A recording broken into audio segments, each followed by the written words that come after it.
still at Nordic Game. We're here in the quite cozy cockroach booth together with the guys behind the point-and-click adventure game, the Dream Machine. And it looks quite different from other games. What kind of techniques have you used when making this game? We have a traditional animation background, so we stop-motion animated the game. The whole game is made that way? Yeah, basically it's just clay and dirt, the entire game.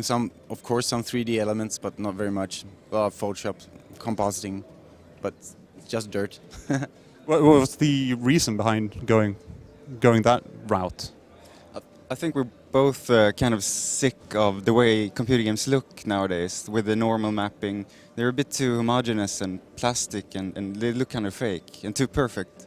So we wanted the thumbprints in the paint and all the nitty-gritty detail that you get by doing it by hand. Have you ever regretted going down that road? Yeah, several times. But can I just add something? It was actually a way of me finding my way into the project, because I'm an analog guy and I can't write any code. I don't know anything about computers. So if I want to stay unemployed, I had to start building stuff and add that to Anders' background as a game designer. And that's a good reason, I think, for us. But you said you regretted it many times? Well, yeah, sometimes, some days, of course, but I mean, we have some disturbing dreams about, 3D objects these days and vector graphics, but it takes a lot of time, running around, taking pictures of tiny props, but it's on the whole, it's become something really magnificent, so it's really rewarding when it's all into place, really. So, but some days, yeah. One of the things that's very important in point-and-click adventure games is the story. So what's the Dream Machine about? It's about a young couple that's just moved into their new apartment. It's the wife is pregnant and they're both 30 plus, down to earth, real people, and in this new apartment they start out moving boxes around and have the romantic first breakfast together, and after a while they discover that something is wrong in the apartment building, and that's when the story starts to wind up. Somebody's doing strange things in the building. Is there any particular reason why you wanted to make a classic adventure game the way you've done?